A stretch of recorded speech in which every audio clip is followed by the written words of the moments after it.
रहेला। अरे सुनये भौजी बतावो तनी कि ई काहे हमेशा लात जूता खात रहेला बुझलू। अच्छा तो ये देवरू तनी बताइए दो, हमहू जान ले काहे हमेशा लात जूता खात रहेला। दिन भर पड़ल रहे लइकिन के पीछे, लइकिन के पीछे हो लइकिन के पीछे। कबो खाला गाड़ी कबो सैंडल से पीटे, सैंडल से पीटे हो सैंडल से पीटे। दिन भर पड़ल रहे लइकिन के पीछे, कबो खाला गाड़ी कबो सैंडल से पीटे। कबो खाला भर के झड़ुआ वतरवा तरड़ुआ ए भौजी। कबो खाला भर के झड़ुआ वतरवा तरड़ुआ ए भौजी।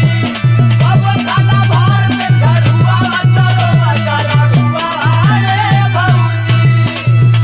आ का जी दीवाना बबुआ, अब ही ले रड़ुहा काहे बाहो? अरे भौजी वहीं ले तू इहे नहीं खुजानो।